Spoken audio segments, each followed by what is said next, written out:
help them facilitate that. So a lot of these people that are getting busted and these warrants that are popping up are for those people. And that's another reason why they didn't tell you who all the companies were that got the money. You know why? Because they did not want to interfere with those criminal investigations.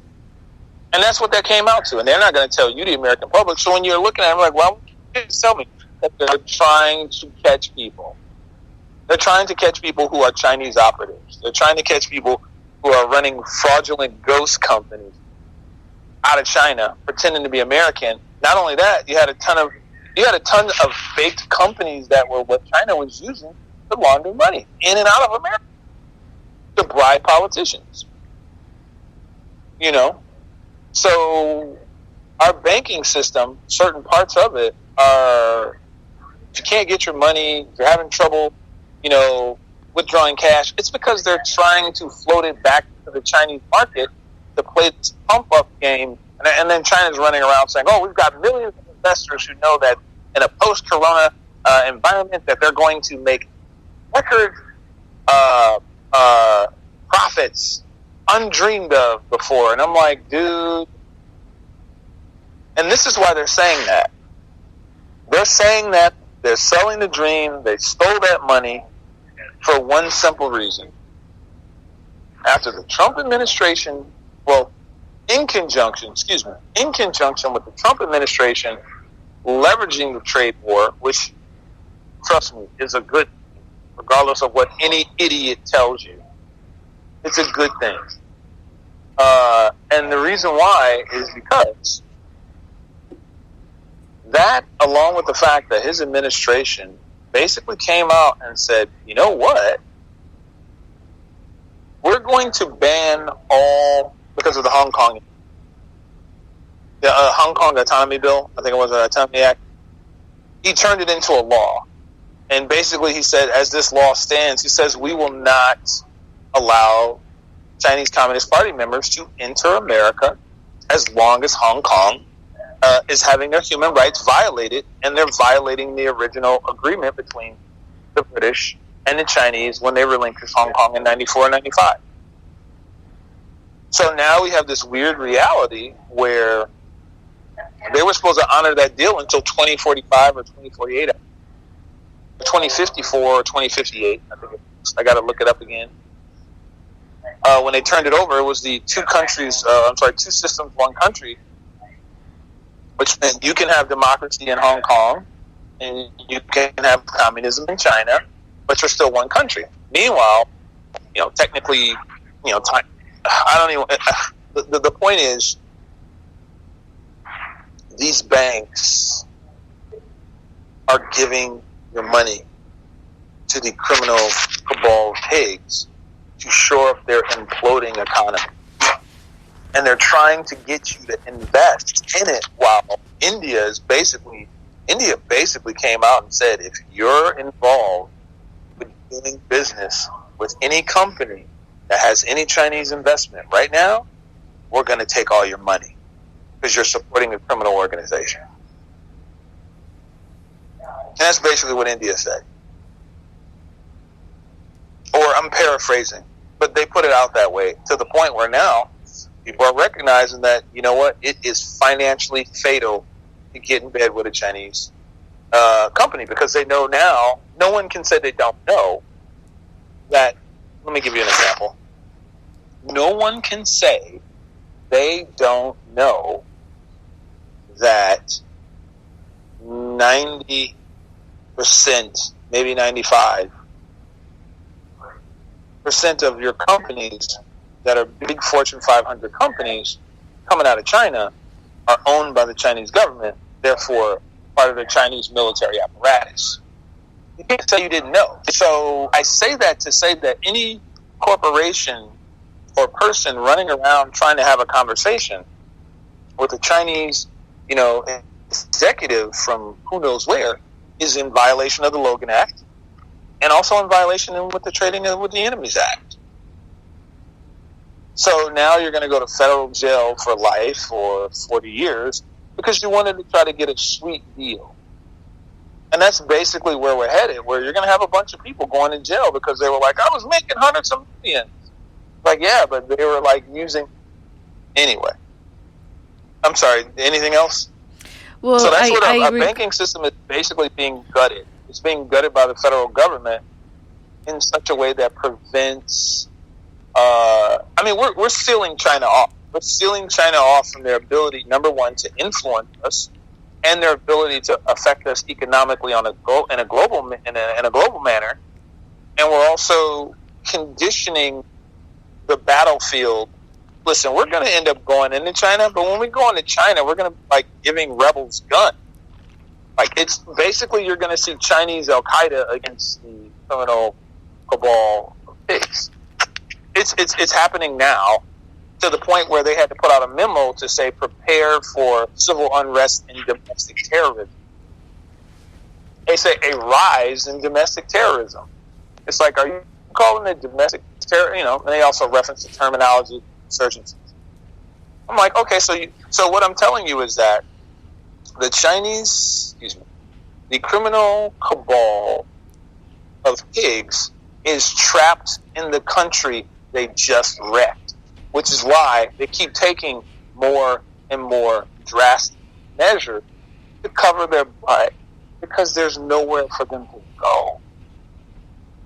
There's nowhere for them to go. No country is going to let them in. So now they've fallen into a trap. So yeah, they're going to... Listen, once that Three Gorges Dam goes... Listen, you got 20, maybe 30 million people homeless, starving right now in the region where the flooding is happening, or regions, plural, and the Chinese Communist Party isn't even giving them food or money to get.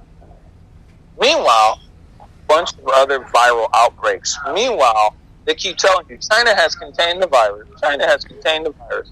When did you contain the virus if you're still having outbreaks and flare-ups and you've got, 40, what is it, not even 40, you've got 5,000 people a day going into the hospital, and that's just one hospital. That's not all the hospitals. That's all the hospitals. Excuse me. That's all the hospitals. So what are you talking about? And your death toll was only about 30-something thousand?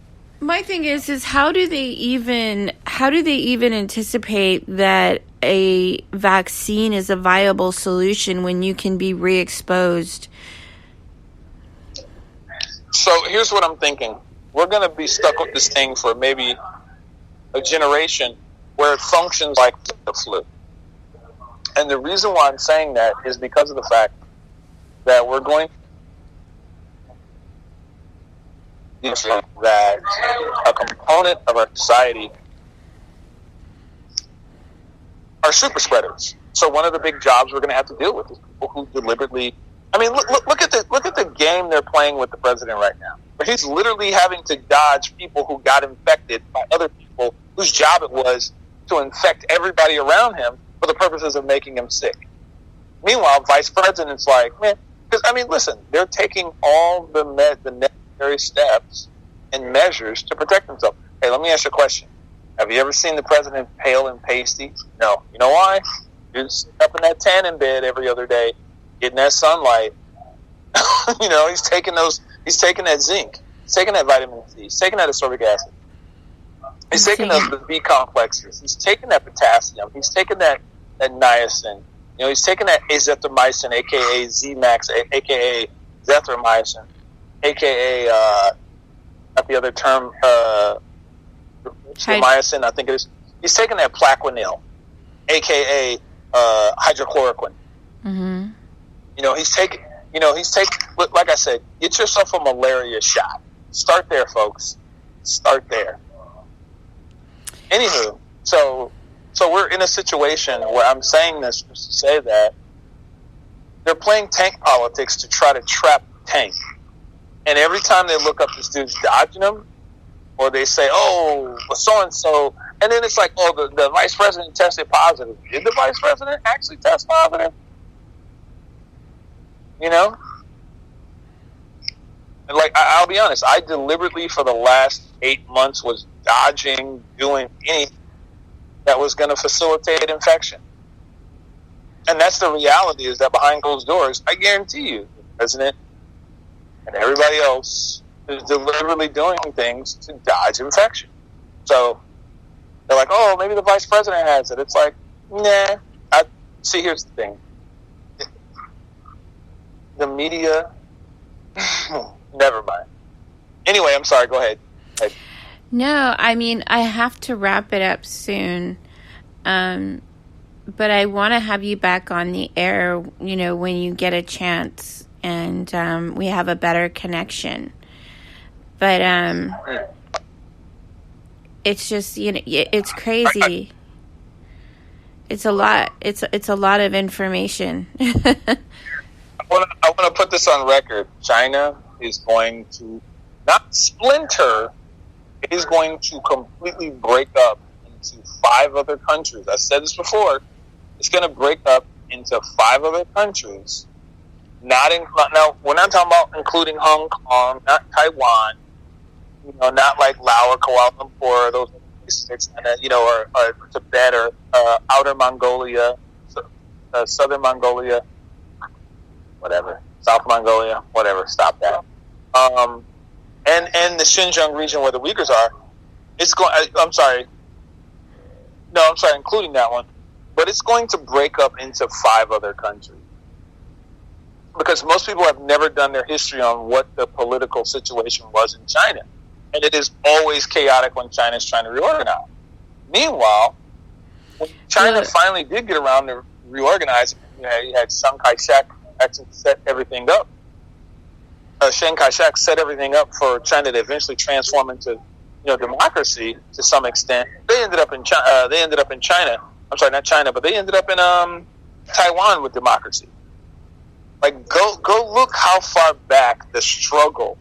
Go look at how the struggle for democracy in China has always been a bloody affair, because you have clandestine groups that are always trying to take over a government during these upheaval periods to allow the banks in and pretend like everything is normal and this is a natural occurrence. Well, I know that even countries like they've targeted the fall. I always hear about the Falun Gong and the horrible crimes and organ harvesting that occurs to them in China. I'm telling you, 90% of the killing that will occur in the country will be the regular citizenry exterminating the military, all forms of, police authority. You listen to me, all forms of police authority, because the criminal. Listen, when that dam breaks and people little by little are able to tell the rest of the world what's going on. Like, we saw what was happening. People are like, I don't care if you kill me, because they're like, this is messed up. This is messed up. I don't care anymore. You people are evil. This is sick. Like, can you understand? Like, and this is the thing that when I tell people, I say, I will never forgive criminal cabal. No, I mean the things that they were doing, like, when they first announced the lockdown. You remember that the psychological warfare online was just off the hook. They had literally Renfields in my feed eating every kind of unimaginable grotesque food. And they even had videos of babies, preparing babies for food in my feed, in my Facebook feed. They were allowing this during the peak of the beginning of the lockdown and when they announced the COVID-19, and you had you had these just tons of people in my feed eating every kind of grotesque imaginable insect, bug, whatever. I want to go on record as saying that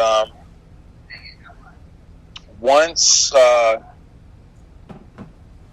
everybody is able to take a good look at what China's been doing post the dam, breaking, you're going to see that those images and that type of culture was pretty